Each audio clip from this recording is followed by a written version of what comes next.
काश्मीरची जी काही घटना झालेली आहे त्याच्यामध्ये महाराष्ट्रातल्या 6 पर्यटकांचा दुर्दैवी मृत्यू झालेला आहे।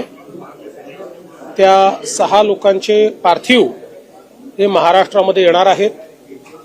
4 पार्थिव 2 वेगवेगळ्या विमानाने मुंबईमध्ये येणार आहेत। 2 पार्थिव हे पुण्यामध्ये येणार आहेत। मुंबईमध्ये आशिष शेलारजी आणि मंगलप्रभात लोढाजी हे 2 मंत्री एअरपोर्टवर सगळ्या व्यवस्था पाहत आहेत।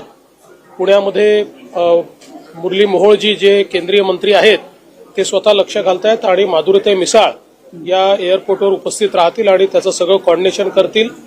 याच्या व्यतिरिक्त आपले जे आपत्ती व्यवस्थापन मंत्री आहेत गिरीश महाजन हे स्वतः श्रीनगरला पोहोचतायत। तिथे जाऊन जे आपले पर्यटक तिथे आहेत त्यांचं कोऑर्डिनेशन आपण करतोय। याच्या व्यतिरिक्त ज्यांनी सोशल मीडियाच्या माध्यमातून किंवा SMS माध्यमातून आपल्याशी संपर्क साधला त्या सगळ्यांच्या व्यवस्था आपण केलेल्या आहेत। त्यातले काही लोक आज इंडिगोने एक विशेष विमान ठेवलेलं आहे त्याच्यामध्ये आपण त्यांच्या सीट्स बुक केलेल्या आहेत, त्यांना आपण परत आणतो आहोत। आज दिवसभरात अजून कोणाकोणाला अशा प्रकारची आवश्यकता आहे परत आणण्याची व्यवस्था करायची आहे याचा सगळा आढावा घेऊन उद्या पुन्हा आम्ही केंद्रीय मंत्री आपले राज्यमंत्री श्री मुरलीधर मोहोळ यांना विनंती केली आहे की आपण इंडिगोला उद्या एक विशेष विमान त्या ठिकाणी देण्याची किंवा ऍडिशनल विमान विशेषपेक्षा त्यांच्या जे रेग्युलर ट्रिप आहेत त्यापेक्षा एक ऍडिशनल विमान महाराष्ट्रात आणणारं मुंबईला वगैरे येणारं असं त्यांनी द्यावं अशी विनंती करावी आणि त्या ठिकाणी जे काही त्याला आवश्यक तिकीट्स वगैरे आहेत त्याची व्यवस्था आपण करू। तर ते मुरली मोहोळजी ते देखील बघता आहेत। त्यामुळे वेगवेगळ्या ठिकाणी आता सगळे आपले पर्यटक सुरक्षित आहेत, पण एक त्यांच्यात एन्झायटी आहे कारण ही घटना घडल्यामुळे आम्हाला परत कसं लवकर जाता येईल अशा प्रकारचा प्रयत्न आहे। तर त्या दृष्टीने ज्या ज्या व्यवस्था करता येतील बाय रोड असेल किंवा अजून कुठल्या पद्धतीने असेल तर त्या सगळ्या व्यवस्था करण्याचा प्रयत्न आपला चाललेला आहे। मंत्रालयाचं जे आपलं त्या ठिकाणी आपली जी वॉर रूम आहे किंवा आपत्ती व्यवस्थापन केंद्र आहे त्याही ठिकाणी आपण सगळ्या व्यवस्था आता उभ्या केलेल्या आहेत की ज्या माध्यमातून कोणालाही माहिती द्यायची असेल किंवा घ्यायची असेल तर त्या ठिकाणून घेता येईल। जम्मू काश्मीर तिथली जी काही प्रशासन आहे तेही अतिशय चांगल्या प्रकारे रिस्पॉन्ड करतात। त्यांना आम्ही कुठली गोष्ट विचारली तर तात्काळ त्यांच्याकडनं आम्हाला त्याचं उत्तर मिळतं किंवा ते तशा प्रकारच्या व्यवस्था करतात। जे काही जखमी आहेत त्यांच्यावर उपचार चाललेले आहेत आणि योग्य प्रकारचे उपचार चाललेले आहेत। त्यामुळे जखमींना डॉक्टरांनी परमिट केल्यानंतर इकडे आणण्याची व्यवस्था जी आहे ती आम्ही करू। त्यांच्या परिवाराला त्याच्या आधी यायचं असेल तर ते देखील आणण्याची व्यवस्था जी आहे ती आम्ही करू। दुर्दैवाने जे मृत्युमुखी पडलेले आहेत त्यांना आपण 5 लाख रुपये प्रत्येकी त्यांच्या परिवाराला त्या ठिकाणी देत असतो। अर्थात पैशाने कोणाचंही जीवन परत येऊ शकत नाही, पण एक आधार म्हणून आपण ते देतो। त्यामुळे तशा प्रकारे ती मदत देखील या ठिकाणी करण्यात येईल आणि जे काही करणं आवश्यक आहे ते आम्ही करतो। मी स्वतः त्याच्यामध्ये लक्ष घालतो। शिंदे साहेब, अजितदादा हे देखील त्यांच्या परीनं पूर्णपणे त्याच्यामध्ये लक्ष घालतात आणि आपल्या राज्यातल्या पर्यटकांना अतिशय सुरक्षिततेनं इथे परत आणणं याला आता आम्ही प्रायोरिटी दिली आहे। चीड आणणारा प्रकार असा घडला की धर्म विचारून पर्यटकांवर गोळ्या झाडल्या। हे अतिशय मला असं वाटतं चीड आणणारं अशा प्रकारची जी सगळी परिस्थिती आहे की ज्याच्यामध्ये धर्म विचारून या ठिकाणी ज्या प्रकारचा गोळीबार करण्यात आलेला आहे अतिशय निंदनीय आहे। कुठेतरी सोसायटीला डिव्हाइड करण्याचा प्रयत्न आहे, या देशामध्ये एक फूट पाडण्याचा प्रयत्न या ठिकाणी करण्यात येतो आहे आणि मला विश्वास आहे की देशाचे प्रधानमंत्री मोदीजी याच्या मास्टर माइंडला शोधून काढतील आणि त्याच्यावर अतिशय कडक आणि टोकाची कारवाई होईल याबद्दल माझ्या मनात शंका नाही। महाराष्ट्रात किती पर्यटक आकडा काही अजून एक्झॅक्ट आकडा काही आलेला नाही, पण वेगवेगळ्या ग्रुप्समध्ये आहेत। कुठे कोणी आमच्याशी संपर्क केला आम्ही 40 लोक आहोत, कोणी संपर्क केला आम्ही 50 लोक आहोत। कारण अशा प्रकारचं रजिस्ट्रेशन तर काही नसतं, पण आता जसा संपर्क होतोय त्यातनं तो आकडा हळूहळू लक्षात येतो। नक्षलवाद्यांच्या विरोधात रोजच कारवाया सुरू आहेत। नक्षल्यांचा बालेकिल्ला म्हणून ओळखला जाणारा गडचिरोली जिल्हा आता स्टील सिटी म्हणून उदयास आलाय। मला असं वाटतं की गडचिरोलीमध्ये एक मोठं परिवर्तन झालेलं आहे।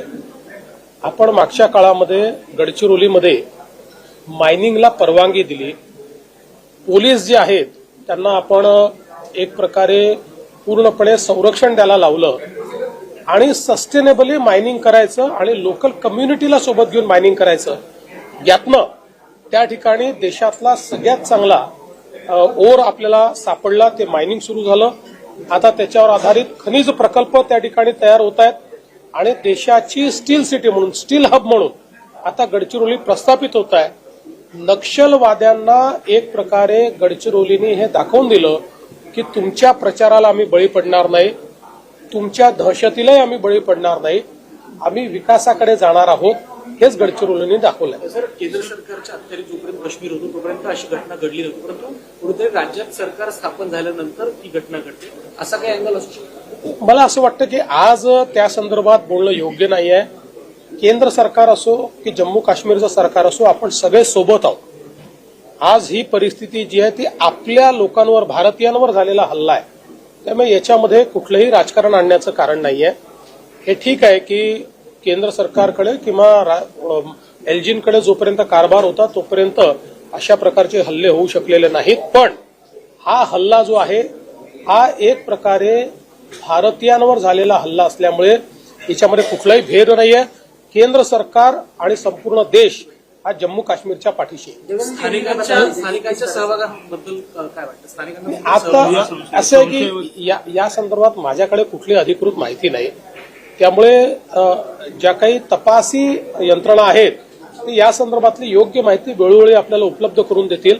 मला माहिती नसताना मी त्याच्यावर बोलणं हे योग्य नाही है. हिंदी में बता दीजिए, जिस तरह से जम्मू कश्मीर में आतंकी हमला हुआ है। देखिए, बहुत ही निंदनीय इस प्रकार का ये हमला हुआ है और मुझे पूरा विश्वास है कि प्रधानमंत्री जी इसके मास्टरमाइंड को ढूंढकर निकालेंगे और इस प्रकार के इरादों को पूरे तरीके से कुचलने का काम इससे पहले भी प्रधानमंत्री जी ने किया है, अब भी करेंगे.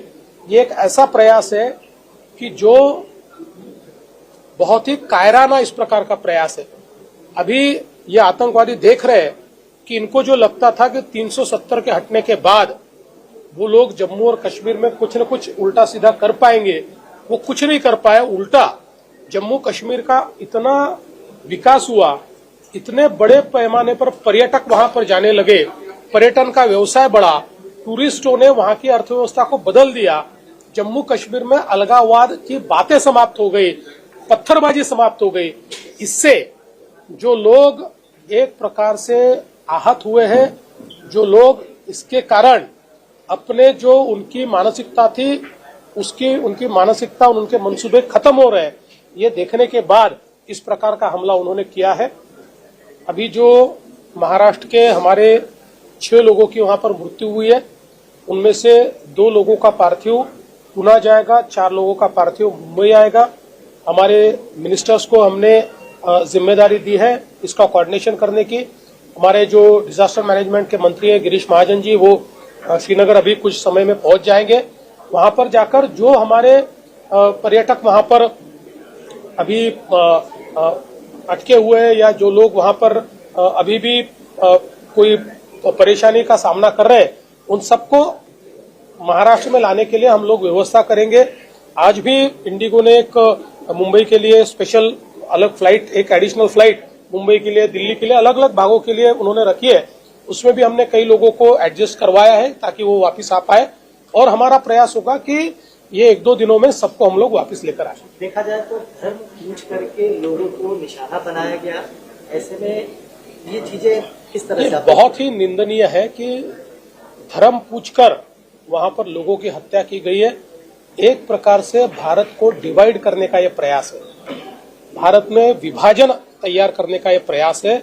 ऐसे प्रयासों को हम लोगों ने फेल करना चाहिए, उसे यशस्वी नहीं होने देना चाहिए और ये जो तत्व है इन तत्वों को कुचलना चाहिए. आर्थिक मदद किस तरह से? देखिए, महाराष्ट्र में जो 6 लोगों की मृत्यु हुई है, हम लोग 5 लाख रुपए हर परिवार को देंगे.